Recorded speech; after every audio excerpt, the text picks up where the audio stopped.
seri-seri selanjutnya yang tentunya sangat menarik untuk Bapak Ibu ikuti.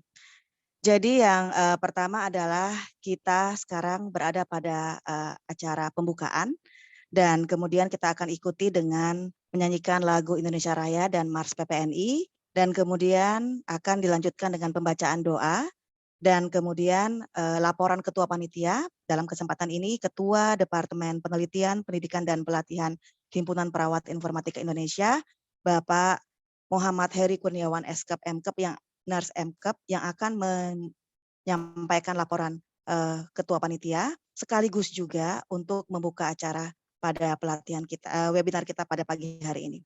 Kemudian kita langsung masuk ke materi inti karena ini hal yang penting. Nanti sebelum pemateri menyampaikan materinya, kita akan sedikit saja memaparkan kenapa ini urgent untuk kita semuanya perlu tahu tentang komputer literasi. Dan kemudian akan disampaikan selama 30 menit oleh Pak Hendy, pemateri, dan kita akan ikuti tanya jawab 15 menit dan terakhir penutupan. Mudah-mudahan Allah meridhoi semua upaya kita sehingga acara ini nantinya akan berjalan dengan lancar selama 1 jam ke depan. Kita langsung saja ke sesi berikutnya adalah menyanyikan lagu Indonesia Raya dan Mars PPNI. Untuk itu kami persilakan kepada para untuk panitia untuk menyiapkannya. Pak Didi, sorry Pak Heri sebentar. Oke. Silakan Pak Heri.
Persatuan Perawat Nasional Indonesia, wujud ikatan profesi perawatan, tempat membina dan mengembangkan kemampuan diri dalam membuktikan keberadaannya. Menapaklah dengan keyakinan lebih pasti, sejajar dalam abdikan diri, bangkit berdiri dan langkahkan kakimu itu, menatap hari esok penuh asa. Wahai perawat Indonesia, bangkitlah dan majulah untuk menolong sekalian yang menderita. Kuatkanlah pribadimu, tingkatkan pengetahuan untuk memberikan asuhan keperawatan. Kita melangkah untuk mengisi pembangunan bangsa negara Indonesia, untuk menghantarkan bangsa menuju sehat semua dengan semangat jiwa Pancasila. Maju perawat, majulah dalam kancah pembangunan, tunjukkanlah pada sekalian orang. Jadilah perawat model kesehatan bangsa kita, jadilah teladan dalam hidup sehat. Bangkitlah perawat seluruh Indonesia dalam mengemban citra profesi, menjunjung tinggi kode etik keperawatan, laksanakan panggilan tugas mulia, tercapai derajat kesehatan seoptimal mungkin bagi warga negara Indonesia. Sebagai bukti kiprahnya mahkota putih suci dalam mendukung pembangunan kesehatan.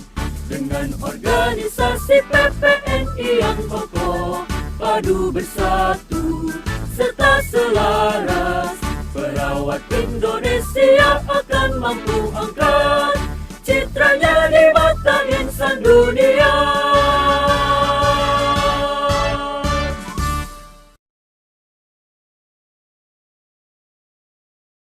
Bapak Ibu sekalian, selamat bergabung untuk yang baru saja masuk di webinar series kita.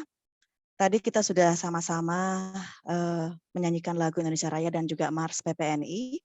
Dan selanjutnya adalah pembacaan doa yang akan disampaikan oleh Pak Heri.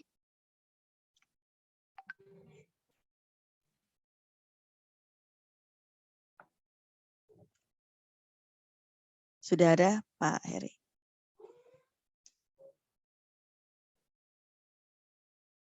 Ya. Pak Nurse Rizal, silakan. Ya. Nurse Rizal. Silakan Nurse Rizal. Ya. Tunggu. Ya, Assalamualaikum warahmatullahi wabarakatuh. Warahmatullahi wabarakatuh. Waalaikumsalam warahmatullahi wabarakatuh. Saya Narsal. Izinkan saya memimpin doa dengan cara Islam. Bapak Ibu hadirin sekalian, mohon berkenan untuk menyesuaikan sesuai dengan keyakinannya masing-masing. A'udzubillahi minasyaitonirrajim. Bismillahirrahmanirrahim. Hamdan syakirin, hamdan na'imin, hamdan yu'afi ni'amahu wa yukafi madidah. Ya Rabbana lakal hamdu kama yanbaghi lil jalali wajhikal karimi wa azimi sultanik. Ya Allah, ya Tuhan kami, segala puji untuk-Mu, pemelihara alam semesta, segala puji atas karunia dan kenikmatan yang Engkau limpahkan kepada kami, segala puji atas keagungan-Mu, segala puji atas kemuliaan-Mu dan kekuasaan-Mu. Allahumma salli wa sallim ala sayyidina Muhammadin wa ala alihi wa sahbihi ajma'in. Asyhadu an la ilaha illallah wa asyhadu anna Muhammadar Rasulullah. Ya Maliku ya Quddus. Kami agungkan nama-Mu karena hanya Engkaulah Tuhan kami, hanya kepadamu kami bersujud. Hanya kepadamu kami bersyukur dan hanya kepadamu kami memanjatkan doa. Ya Rahman ya Rahim, hanya kepadamu kami menyembah dan hanya kepadamu kami mohon pertolongan. Ya Rabbana, hari ini kami berkumpul di sini dalam kegiatan webinar komputer literasi bagi perawat, berdiskusi mengurai fikir untuk memberikan sumbangsi terbaik bagi bangsa ini. Karenanya ya Allah, lancarkanlah acara kami, berkahilah, penuhilah pertemuan ini dengan kebaikan dari awal hingga akhir nanti. Bukalah pikiran kami, lenturkanlah lidah kami, dan berikanlah kepada kami ide-ide cemerlang untuk membangun kesehatan bangsa ini. Ya Allah yang maha mengetahui yang gaib, bimbinglah kami dengan hidayah-Mu, berkahilah kami dengan segala takdir-Mu, dan jadikanlah kami selalu ridho dengan pemberian-Mu. Rabbi sholli sadri wa yassir amri walul uqdatan min lisani ya qawli. Ya Tuhan, lapangkanlah dadaku dan lancarkanlah lidahku serta mudahkanlah urusanku. Rabbana atina fid dunya hasanah wa fil akhirati hasanah wa qina adzabannar. Ya Allah ya Tuhan kami, limpahkanlah kepada kami kebahagiaan di dunia dan di akhirat, dan hindarkanlah kami dari azab api neraka-Mu. Wassallallahu ala sayyidina Muhammadin wa ala alihi washabihi ajma'in. Subhana rabbika bil izzati amma yasifun. Wassalamu alal mursalin walhamdulillahi rabbil alamin. Assalamualaikum warahmatullahi wabarakatuh. Waalaikumsalam warahmatullahi wabarakatuh. Terima kasih banyak Nurse Rizal untuk pembacaan doanya. Semoga kita lancar sampai selesai. Bapak Ibu sekalian yang juga sudah bergabung bersama kita, ini alhamdulillah sudah mencapai angka 100 ya. Jadi untuk berikutnya kita akan mendengarkan bersama laporan dari Ketua Panitia sekaligus juga beliau sebagai Ketua Departemen Penelitian, Pendidikan dan Pelatihan Himpunan Perawat Informatika Indonesia. Kepada Bapak Muhammad Heri Kurniawan SKP MKep, kami persilahkan. Baik, terima kasih Bu Rini atas kesempatannya pada pagi hari ini. Assalamualaikum warahmatullahi wabarakatuh. Waalaikumsalam warahmatullahi wabarakatuh. Baik, yang kami hormati, yang hari ini juga hadir Ketua HPII, Ibu Prof. Roro Tuti Sri Haryati, beserta jajarannya ada Pak Sekretaris, ada Pak Nesaldi, ada Nas Rahman, dan lain sebagainya. Dan teman-teman semua yang hadir pada pagi hari ini yang tidak bisa saya sebutkan satu persatu, terima kasih banyak sudah hadir. Kemudian kepada seluruh peserta juga yang menyempatkan waktu weekendnya untuk bisa menimba ilmu lebih banyak lagi. Hari ini adalah kegiatan rutin HPII, kegiatan rutin Himpunan Perawat Informatika Indonesia, yang insya Allah akan diadakan rutin setiap bulan dengan tema dari basic, dari novice to expert. Jadi apabila teman-teman mengikuti dari awal, dari webinar series pertama ini hingga nanti webinar series selanjutnya, insya Allah teman-teman, Bapak Ibu semua, kemampuan, kemudian pengetahuan terkait nursing informatics akan terupgrade insya Allah. Nah, izinkan saya mewakili dari HPII untuk menyampaikan terkait kegiatan ini. Kemarin sudah ada beberapa peserta yang sudah mendaftar. Yang sudah mendaftar itu kurang lebih 362 peserta. Dan yang hadir pada hari ini sudah 30% lebih, ada 114. Dan alhamdulillah yang hadir hari ini pasti saya yakin teman-teman Bapak Ibu semua niatnya sudah tulus, niatnya untuk mendapatkan ilmu lebih banyak, mendapatkan upgrade informasi, tentunya sebagai tanggung jawab profesi kita yang memang kita harus selalu mengupdate keilmuan keperawatan kita. Baik, HPI ini saat ini berdiri pada tahun 2021, sudah melakukan prakongres hingga sampai nanti pada akhirnya kita bisa melakukan kongres, dan kami memang saat ini melakukan kegiatan untuk bisa menyebarkan manfaat seluas-luasnya kepada seluruh perawat yang ada di Indonesia. Kami berharap nanti HPI ini betul-betul bisa menjadi bagian dari organisasi profesi PPNI, dan insya Allah kedepannya akan menjalin kerjasama lebih banyak lagi, baik nasional maupun internasional. Dan izinkan kami melaksanakan kegiatan pada pagi hari ini setiap bulannya selama 1 jam penuh, dan silahkan untuk Bapak Ibu semua menikmati materi dari kami dan akan mengakses semua materi yang sudah kami berikan di website hpii.or.id. Untuk itu, dengan ini saya coba buka webinar series pada pagi hari ini dengan mengucapkan Bismillahirrahmanirrahim. Baik, terima kasih. Wassalamualaikum warahmatullahi wabarakatuh. Saya kembalikan ke Ibu Rini. Silakan. Waalaikumsalam warahmatullahi wabarakatuh. Terima kasih banyak kepada Pak Heri selaku Ketua Panitia dan juga sekaligus Ketua Departemen untuk P3 HPII. Dan selanjutnya kita langsung saja, ini yang dinantikan oleh seluruh peserta webinar kita, yaitu materi dengan topik Computer Literacy bagi perawat. Bapak Ibu sekalian, sebelum Pak Hendy menyampaikan materinya, saya akan bacakan CV-nya.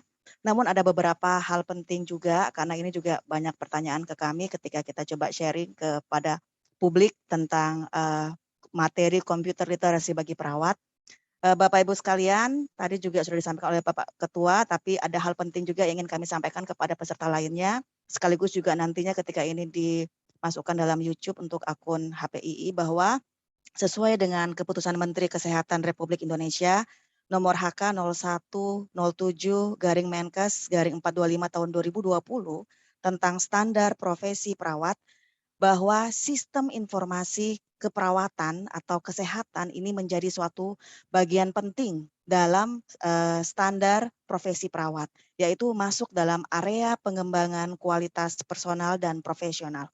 Selain itu juga Bapak Ibu, jika ada yang hadir bersama-sama dengan kita ini adalah para dosen atau tenaga pengajar dari berbagai institusi yang ada di Indonesia, khususnya untuk institusi pendidikan nurse dan juga magister keperawatan, maka dalam kurikulum nasional yang juga sudah dikeluarkan oleh AIPNI pada tahun 2021, salah satu bahan kajian yang sangat penting dan yang menjadi mata kuliah juga baik itu di pendidikan nurse maupun juga magister keperawatan adalah terkait dengan sistem informasi keperawatan untuk pendidikan nurse dan juga sistem informasi keperawatan lanjut untuk magister keperawatan. Jadi apa yang akan kita ikuti baik pada bulan ini webinar seri 1 bahkan nanti webinar series lainnya sangat bermanfaat untuk pengembangan kurikulum kita khususnya untuk pendidikan keperawatan di Indonesia. Untuk itu Bapak Ibu, saya akan bacakan CV pemateri pertama untuk webinar series yang pertama ini adalah Nurse Handy Eskep MMSI. Jadi saat ini beliau bekerja di Rumah Sakit Eka atau Eka Hospital dan dari Oktober 2017 hingga sekarang beliau berada pada bidang sistem aplikasi dan produk untuk healthcare, yaitu bergerak di bidang IT Business Process Analyst dan kemudian juga pada tahun 2012 hingga Oktober 2017 beliau sebagai perawat, supervisor Komite Keperawatan Eka Hospital, dan kemudian juga pernah menjadi koordinator IGD di Eka Hospital pada tahun 2010 sampai dengan Desember 2011.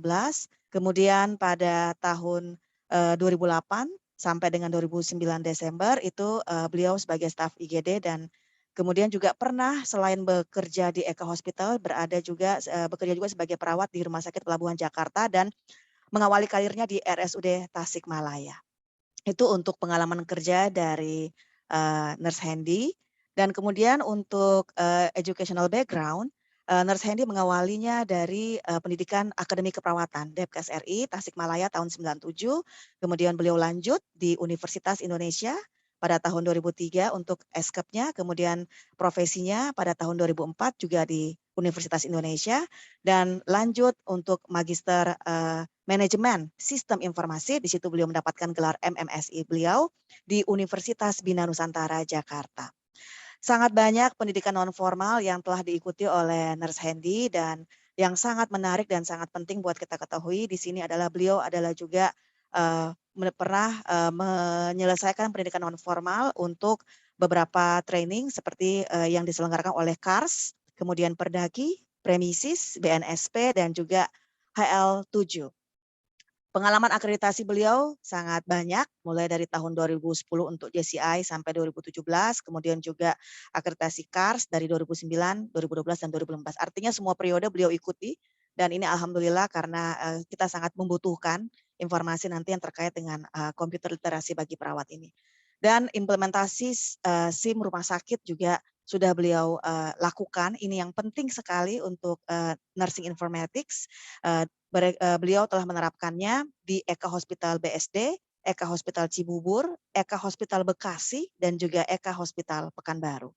Dan beberapa sistem juga beliau telah berkontribusi untuk pengembangannya, yaitu sistem informasi keperawatan, sistem informasi klinik, sistem informasi organisasi, learning management system, computer based test, dan juga IoT, suhu, dan kelembaban. Mudah-mudahan saya tidak salah baca. Ya, demikian untuk kurikulum vitae dari Nurse Handy selaku pemateri dan kita langsung saja mendengarkan materi inti yang akan disampaikan oleh Nurse Handy kurang lebih 30 menit dan mohon Bapak Ibu jika ada pertanyaan terkait dengan materi tersebut silahkan untuk menyampaikannya melalui kolom chat dan tidak lupa untuk menuliskan dari institusi mana sehingga memudahkan bagi kami juga untuk menyampaikannya. Untuk itu langsung saja kami berikan kesempatan dan waktu untuk Nurse Handy menyampaikan materinya terkait dengan komputer literasi bagi perawat. Silakan Nurse Handy. Baik, terima kasih Bu Rini. Selamat pagi teman-teman semua. Mudah-mudahan hari ini dalam keadaan sehat walafiat walaupun eh, katanya COVID meningkat lagi. Mudah-mudahan kita selalu dilindungi oleh Allah Subhanahu wa taala. Nah, kita langsung aja ke materi tadi riwayat hidup. Apakah suara saya sudah kedengaran ya? Jelas nggak?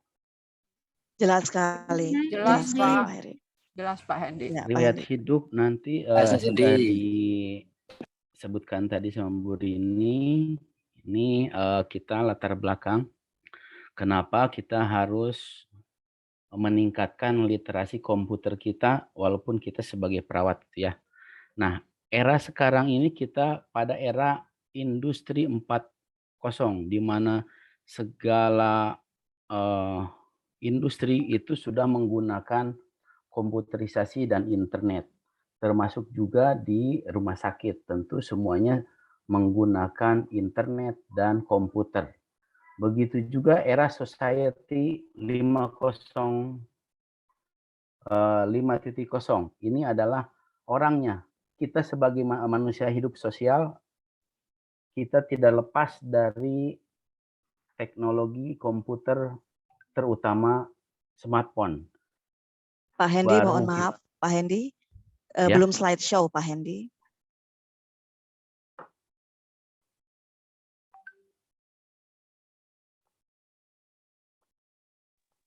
Kita sudah terlihat. Belum slideshow, ya. Sudah terlihat, Bu?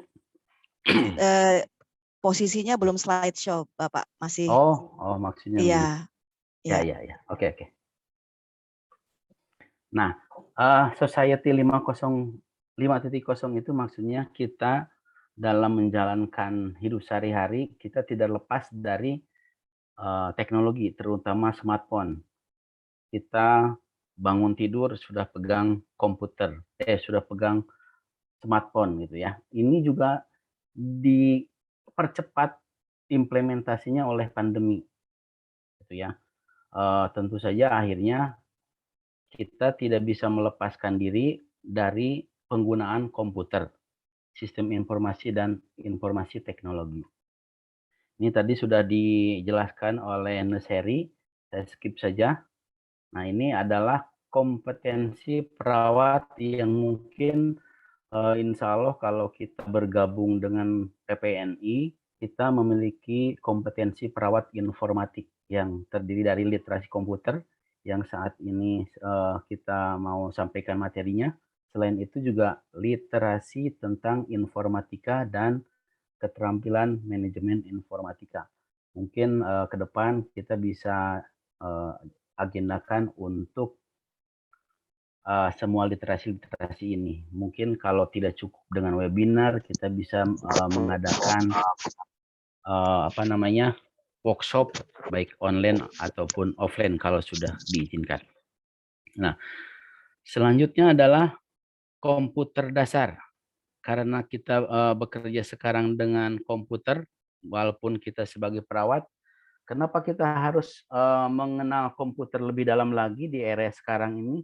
Karena setiap pekerjaan kita menggunakan komputer dan anggota kita adalah terbanyak di rumah sakit. Hampir 50%-nya adalah perawat. Jadi bayangkan kalau misalkan ada 10% saja yang literasi komputernya rendah, itu sangat mengganggu operasional. Karena ketika terkendala dengan komputer, tentu kita akan menghubungi IT support yang ya mungkin yang jaga 1 atau 2 bahkan tidak ada. Nah, ini akan sangat menghambat nih, terutama kalau misalkan rumah sakitnya sudah full menggunakan sistem untuk operasional keperawatan sehari-hari.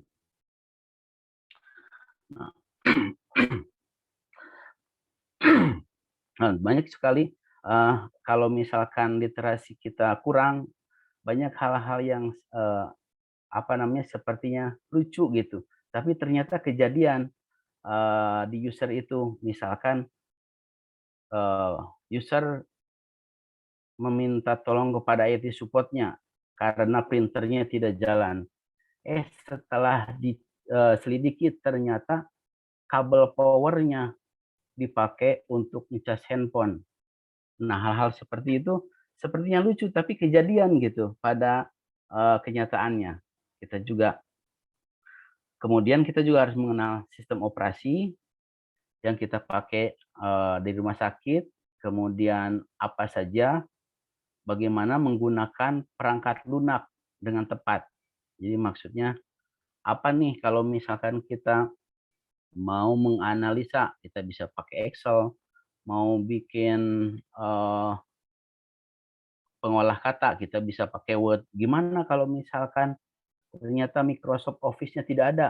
Karena tidak semua rumah sakit atau institusi mampu membeli lisensi dari Microsoft Office. Ada juga yang menggunakan open source, seperti misalkan Open Office.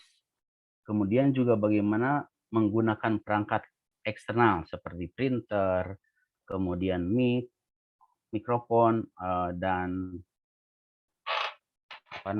webcam dan lain sebagainya. Ini hal-hal dasar yang harus kita kuasai supaya operasional itu tidak terganggu oleh hal-hal sepele yang seharusnya sudah dimiliki oleh setiap orang. Setiap orang ya, bukan setiap kelompok, bukan cuma hanya ini koordinatornya saja, kemudian atau ini cuma penanggung jawab saja yang harus mengerti, tidak. Ini semua perawat ini wajib, karena ketika ada kendala akan sangat mengganggu operasional. Seperti itu. Nah, pada dasarnya komputer itu terdiri dari hardware-nya. Hardware itu dia sebagai dasar operasi operating system, ya seperti misalkan ada Windows 10, ada Mac OS, ada Android. Nah, ini berjalan operating system itu di atas hardware. Di atas operating system barulah kita bisa menjalankan aplikasi-aplikasi lainnya, seperti aplikasi perkantoran, misalkan Word Office, Excel, dan lain sebagainya untuk aplikasi analisis, seperti misalkan R dan lain sebagainya, sistem informasi. Nah, tentu kalau sistem informasi tidak semuanya rumah sakit menggunakan sistem informasi sama ya. Tetapi alur proses itu tetap menggunakan alur proses keperawatan. Jadi walaupun berbeda-beda, tapi jalur benang merahnya itu tetap harus mengikuti alur proses keperawatan, dimulai dari pengkajian, analisis data, kemudian intervensi, implementasi, sampai evaluasi. Itu sistem informasi, apapun sistemnya harus tetap mengikuti sistem informasi atau proses keperawatan yang dilaksanakan di rumah sakit atau secara umumnya. Kemudian tentang komputer. Komputer terdiri dari hardware dan software. Untuk hardware-nya ada personal komputer atau biasa disebut desktop, kemudian laptop yang paling banyak dipakai, kemudian tablet, smartphone, dan periferal. Periferal itu seperti printer, webcam, mikrofon, dan lain sebagainya. Ini dia hardware-hardware. Kenapa kita harus mengenal ini? Karena tadi ini adalah processing unit. Ini CPU ini adalah otaknya dari komputer. Jadi semua proses, baik itu pengolahan gambar, pengolahan kata, pengolahan Excel, ini diprosesnya di Central Processing Unit, gitu ya. Central Processing ini adalah otak. Kalau misalkan ini adalah anatomi, kalau kita mengenal anatomi manusia, maka ini adalah anatomi dari komputer. Ini adalah otak komputer, namanya Central Processing Unit, ya. Kemudian ini adalah RAM. RAM ini adalah memori sementara, di mana sambil menunggu antrian diproses di CPU, kalau misalkan komputer itu multitasking, sisa prosesnya itu akan disimpan dulu di RAM supaya tidak tidak loadingnya tidak lama. Di sini adalah memori sementara dari komputer. Kemudian ini graphic processing unit. Ini adalah unit untuk menampilkan gambar. Jadi gambar itu misalkan kita punya monitor, nanti kabelnya itu dicolok ke sini. Nah, jadi kalau misalkan layarnya blank, kemungkinan itu ada dua. Itu karena kabelnya, kabel power yang terlepas atau kabel dari PGA ini yang terlepas. Jadi setiap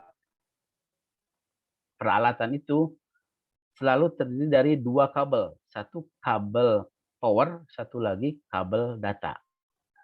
Gitu. Jadi kalau misalkan printer tidak jalan atau monitornya ngeblank, yang dicek itu dua itu tadi. Kabel power dan kabel datanya. Dan ini adalah power supply unit. Disinilah kabel dari rumah nyambung ke PSU ini, dari sini dia akan menyambung ke motherboard ini. Motherboard inilah yang akan memberikan supply dan mengintegrasikan seluruh perlengkapan atau komponen-komponen yang ada di komputer. Yang ini adalah media penyimpanan. Media penyimpanan kalau dulu kita menggunakan HDD, hard disk drive. Nah, ini kalau yang laptopnya sudah agak lama, biasanya menggunakan ini. Tapi kalau yang laptop atau komputer terbaru, dia menggunakan SSD.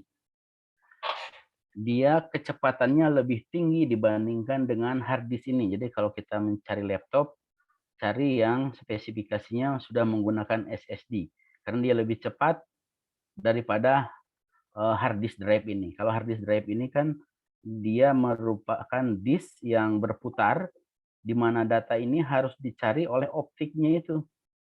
Jadi tentu lebih lama ketika datanya sudah banyak. Dia karena harus mencari, dia akan bergerak, mencari dari yang paling atas sampai yang paling bawah, dicari dulu sampai ketemu. Dan ini adalah disk yang berputar. Jadi kalau kita pakai hard disk, ketika kita menyalakan aplikasi, dia akan bergetar komputer itu. Karena dia sedang menggerakkan atau sedang berputar si disknya itu. Cakramnya ini sedang berputar. Dan optik inilah yang mencari data. Sementara kalau pakai SSD, dia akan lebih cepat karena komponennya itu compact. Dia tidak ada tidak ada komponen yang bergerak atau yang berputar. Dan secara keawetan SSD ini lebih awet dan ini bisa menyimpan lebih cepat dan menulis juga lebih cepat untuk yang menggunakan SSD. Dan ini kabelnya nih. Ini yang terlihat sangat sepele tapi sering membuat kita user kelabakan nih gara-gara ininya longgar, kabel datanya longgar atau kabel powernya terlepas. Ini menyebabkan kadang-kadang menyebabkan pelayanan terhenti, terutama saat penginputan data-data keperawatan atau data-data billing. Ya. Ini tentang sistem operasi. Sistem operasi ini yang paling sering dipakai di komputer adalah operating system Windows. Sekarang ini sudah ada Windows yang ke-11. Windows 11 lebih cepat, tapi kalau misalkan komputer kita yang lama, jangan buru-buru menggunakan sistem operasi Windows 11 karena banyak upgrade di software tersebut dan kemungkinan masih banyak perangkat-perangkat yang belum disupport oleh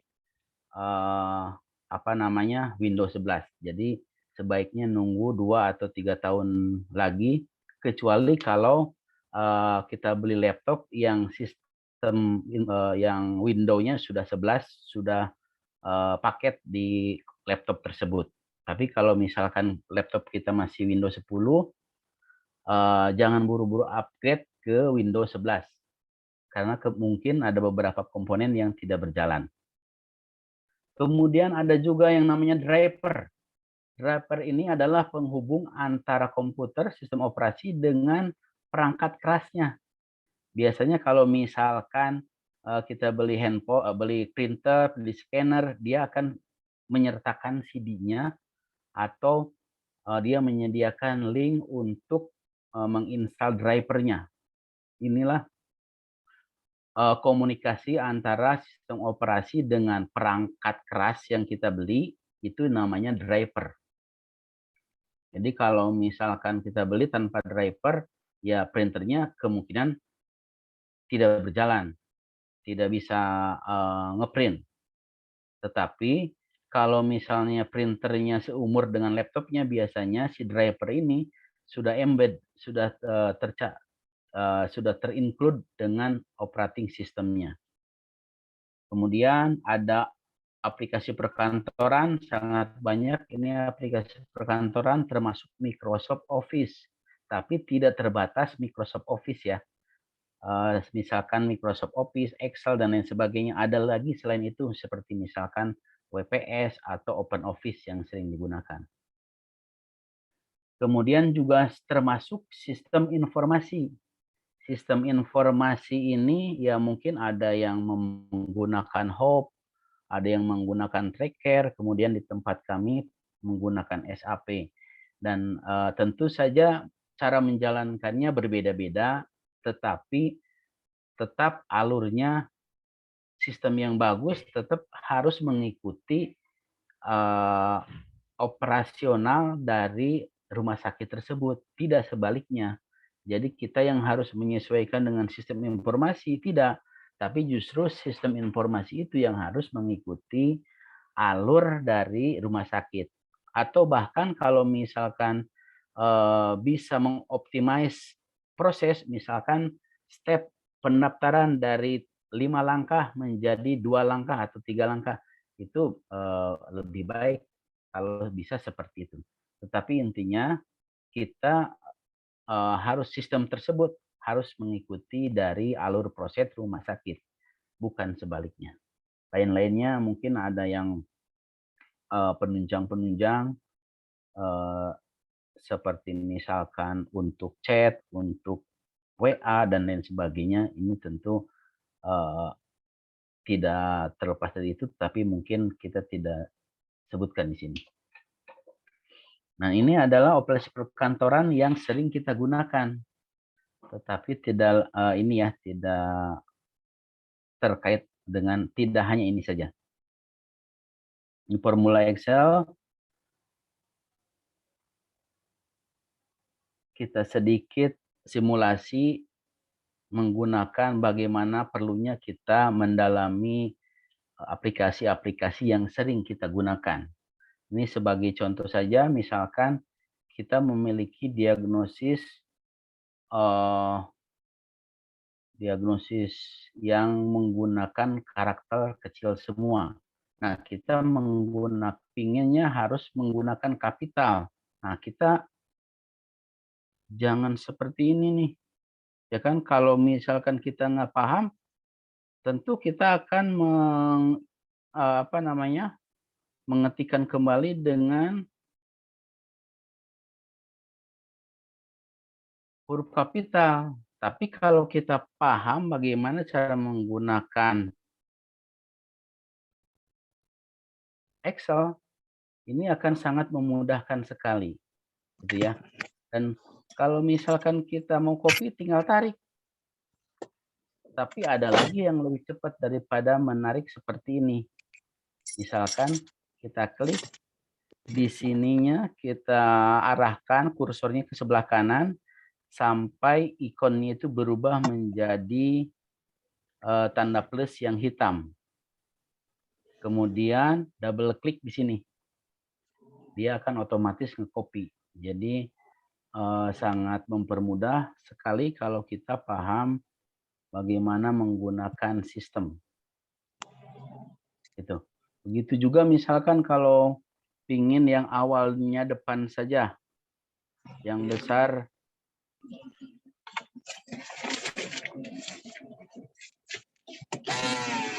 Infectious gitu ya. Assalamualaikum. Nah, kalau menggunakan formula tentu akan lebih cepat lagi.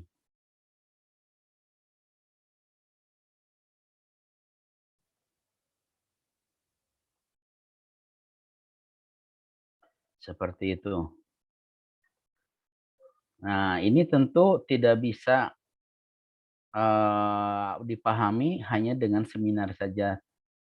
Harus lebih dari seminar, mungkin kita adakan workshop kalau misalkan berminat gitu ya. Contohnya lagi, misalkan untuk Zoom. Biasanya kita kan Zoom, kemudian tarik. Ya, tetapi ada lagi yang caranya yang tinggal klik di sini, auto sum, enter, gitu. Ada masih banyak lagi apa namanya formula-formula kalau misalkan di sini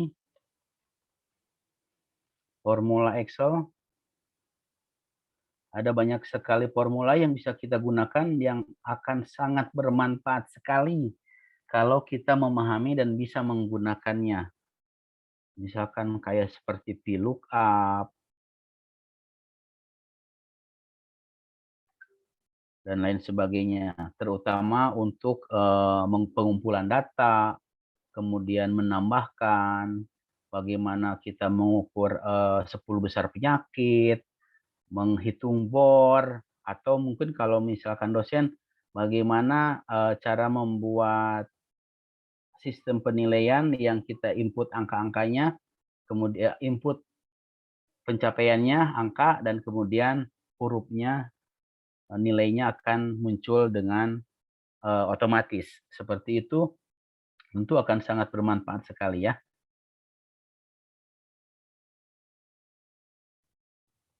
Ini saja mungkin yang saya sampaikan untuk yang Excel ini, karena kalau misalkan mau menguasai Excel tentu tidak bisa dalam waktu yang singkat seperti ini ya. Itu saja barangkali yang bisa saya sampaikan. 15 menit lagi untuk tanya jawab. Untuk waktunya saya kembalikan kepada Bu Rini. Terima kasih Terima kasih. banyak. Terima kasih banyak Pak Hendy.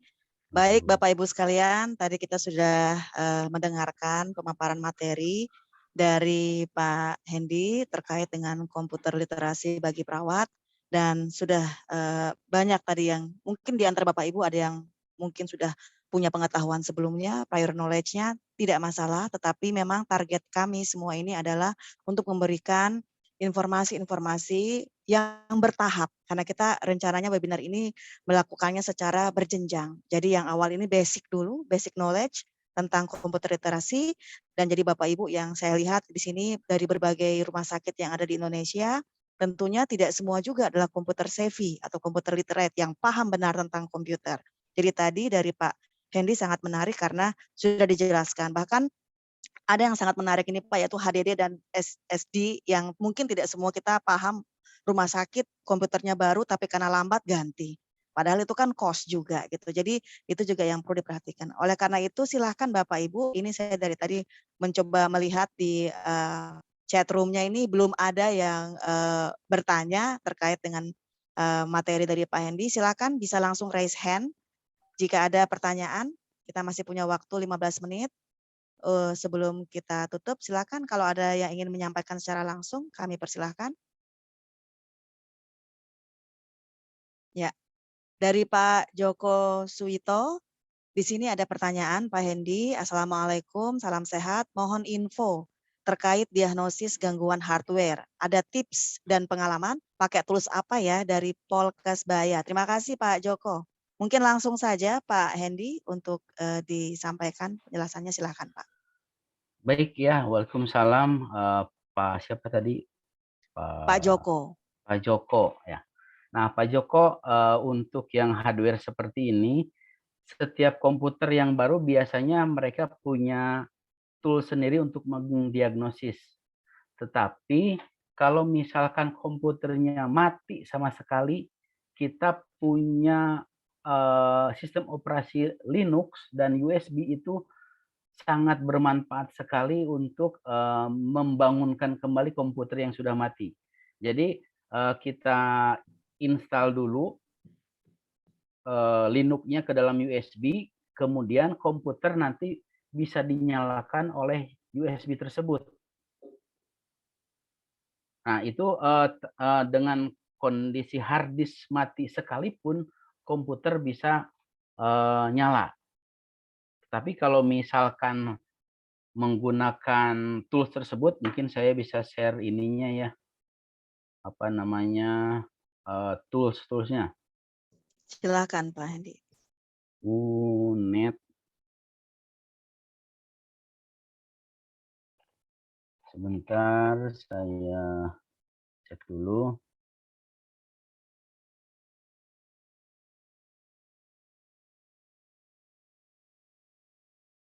Nah, menggunakan ini Pak. Bapak download ini, kemudian setelah itu Bapak download juga Linux.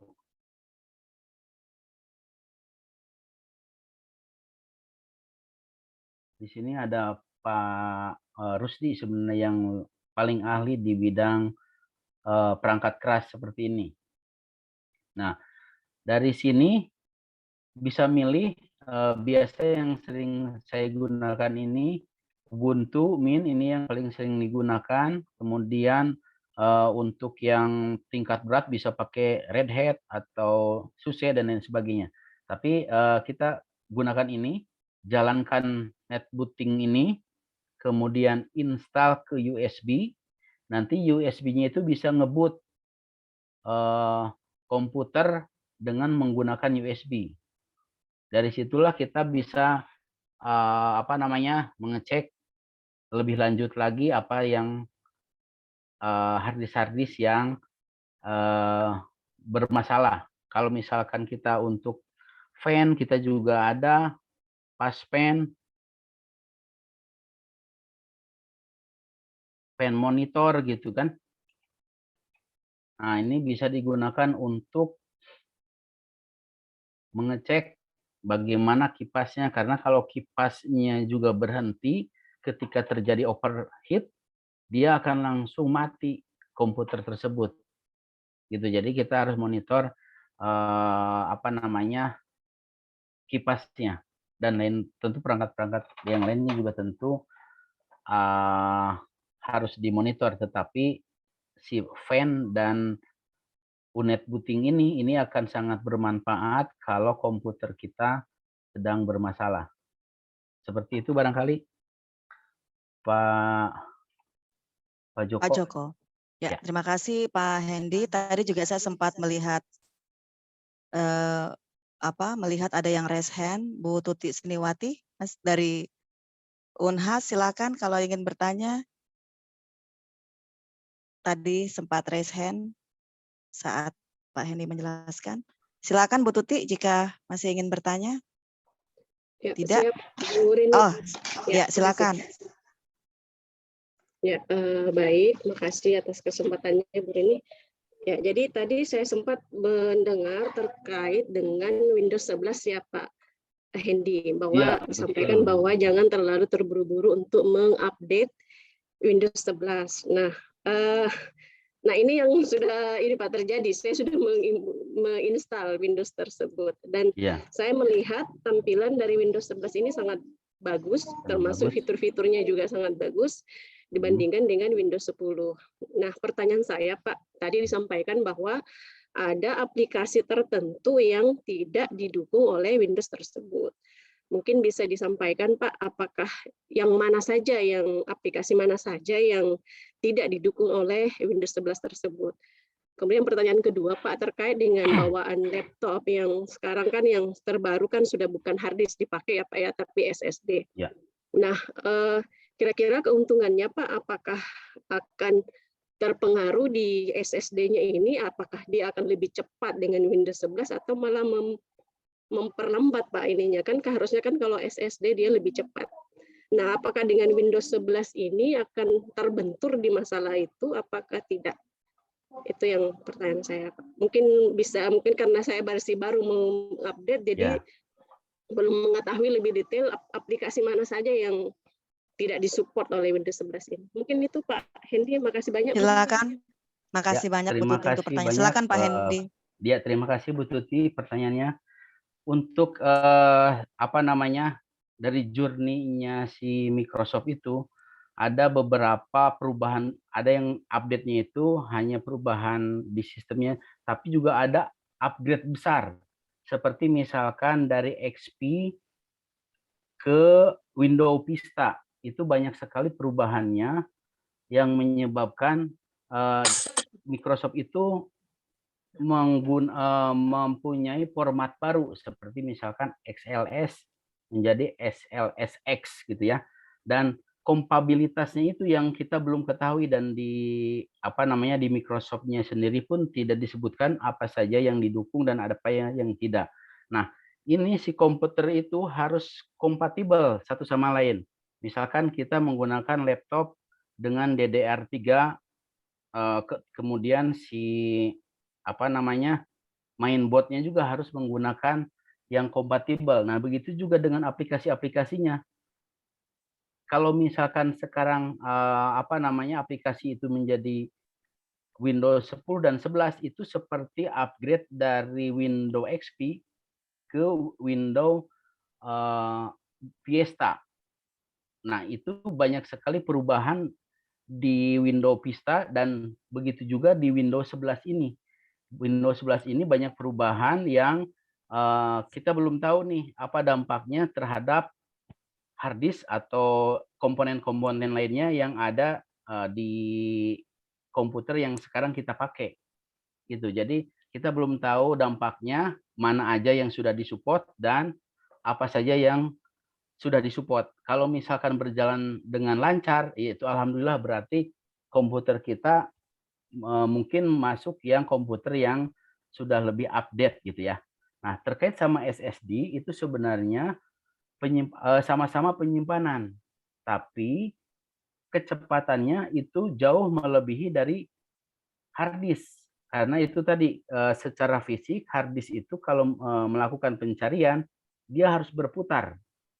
Jadi kalau ibaratkan jalan untuk hard disk itu cuma satu. Sementara SSD ada banyak jalan, ada yang subway, ada yang yang di depan, ada yang di sampingnya, banyak jalan sehingga ketika kita mengakses apapun, dia akan lebih cepat apa namanya meload atau menulis ke dalam SSD tersebut, seperti itu Bu. Jadi kalau misalkan apa saja apa namanya perangkat-perangkat yang sudah tidak didukung dari Windows 11, itu secara rinci saya tidak bisa menjelaskan untuk saat ini, Bu. Demikian. Baik, terima kasih banyak Pak Hendy. Saya kira jawaban Pak Hendy sudah sangat jelas sekali ya Bu Tuti. Ini masih ada pertanyaan, walaupun waktu kita tinggal 5 menit, ini menunjukkan antusiasme dari para peserta juga. Ada pertanyaan Pak Hendy dari Pak Leo. Pak Leo bekerja di RSAB Harapan, dan beliau bertanya bagaimana kita mengelola data agar tetap aman Pak, terhindar dari malware, spy, dan sebagainya. Mungkin sekaligus juga Pak, ini masih ada pertanyaan yang berikutnya Pak Hendy supaya sekaligus Bapak jawab, yaitu dari Pak Ahmad Muhajir dari K24. Ini bertanya, mohon info antisipasi bila data layanan keperawatan penuh di sistem komputer kita, apa hal rutin yang perlu kita lakukan, dan media penyimpanan apa yang paling direkomendasikan, apakah HDD, SSD, atau cloud? Mohon pencerahannya. Saya kira dua dulu Pak Hendy, silakan Pak Hendy. Tentang melindungi data. Melindungi data itu ada banyak keamanan data yang sebenarnya tentang keamanan data itu cyber security ini ada bagian khusus ya yang menangani cyber security. Tapi hal yang paling dasar yang sering kita abaikan adalah justru penggunanya, usernya. Misalkan user menggunakan password yang hanya 3 angka, 1, 2, 3. Nah, itu sangat rentan sekali, terutama kalau terhubung dengan dunia internet. Tapi kalau misalkan si jaringan tersebut hanya jaringan lokal, itu jauh lebih aman dibandingkan dengan internet. Tetapi si hacker ini tentu saja bukan dari yang bisa menghack yang lokal ini, ya hanya orang yang bisa mengakses langsung di tempat tersebut. Jadi literasi, kembali lagi ke literasi sistem informasi yang harus kita tingkatkan, bagaimana user-user itu menggunakan password-nya dengan benar, membuat password yang tidak menyimpan password di sembarang tempat, juga tidak meninggalkan komputer dalam atau sistem informasi dalam keadaan login. Itu untuk melindungi data dari serangan hacker. Untuk media penyimpanan itu saya rasa tidak ada yang mana yang paling baik, tetapi bagaimana kebutuhan dari rumah sakit tersebut. Tetapi secara fisik hard disk itu maksud saya SSD itu jauh lebih baik daripada hard disk. Itu. Dari segi apapun kecuali harga ya. Dari sisi apapun, dari mulai kecepatan, kemudian keawetan, itu SSD lebih baik karena teknologinya pun lebih up to date seperti itu. Itu barangkali Baik. Bu. Terima kasih Pak Hendi. Pertanyaan terakhir Pak, ini juga sekaligus nanti menjadi pertanyaan penutup untuk sesi webinar series pertama kita. Dari Pak Joko Supriyanto, beliau bertanya bagaimana prosedur atau cara untuk melindungi data atau backup data rumah sakit di komputer tetap aman Pak? Apakah data selalu di backup setiap minggu, di burning VCD atau seperti apa? Silakan Pak Hendi. Penyimpanan tentang backup ya. Kalau di rumah sakit yang mungkin lebih lebih besar lagi, yang punya penyimpanan yang lebih bagus, biasanya mereka melakukan virtualisasi. Jadi tidak disimpan di hard disk secara fisik, tetapi menggunakan virtualisasi Bu, atau Bapak ya, Pak Supriyanto. Jadi tentu saja backup itu perlu karena terutama di sistem informasi ya, biasanya si server itu ada dua, satu server untuk yang melayani rutinitas sehari-hari, satunya lagi untuk backup atau data recover. Jadi biasanya sih selalu ada dua server, satu untuk operasional, satu lagi untuk data recovery. Seperti itu Bu. Baik Pak Hendi, terima kasih banyak Pak untuk materinya, juga beberapa tadi ada tutorial ya, ada prakteknya, meskipun juga tadi sudah disampaikan oleh Pak Hendi, jika Bapak Ibu peserta webinar seri 1 juga tertarik untuk misalnya ada saran pelatihan apa yang dibutuhkan perawat yang berkaitan dengan informatika, silahkan Bapak Ibu sampaikan pada survei kami yang sudah di-share oleh Pak Heri di chat room. Dan kalau misalnya juga ada pertanyaan terkait dengan administrasi, silahkan juga bisa dikunjungi website kami, website HPII, yang secara rutin nanti akan diupdate materi-materi webinar series ini, yang tentunya ini untuk kepentingan bersama perawat, agar bisa bermanfaat bagi seluruh perawat yang ada di Indonesia. Selalu stay tune dengan berbagai macam informasi dari HPII di website kami untuk webinar series yang nomor 2. Nanti kita akan berikan, karena akan banyak sekali bahan materi ataupun topik-topik yang menarik terkait dengan informatika keperawatan. Seperti misalnya nanti Bapak Ibu juga akan mengikuti apa itu nursing informatics, apa itu berbagai hal yang terkait dengan informasi keperawatan yang juga sudah diterapkan di Indonesia, dan berbagai hal yang diperlukan untuk consumers yang berhubungan dengan informatika keperawatan. Sekali lagi terima kasih banyak untuk kehadirannya, terima kasih banyak kepada Ketua HPI Pusat, Prof. Roro, yang selalu mendukung semua kegiatan dari departemen yang ada, dan ini karena series pertama dan tentunya juga menjadi nanti masukan bagi kami untuk memperbaiki pada webinar series yang berikutnya.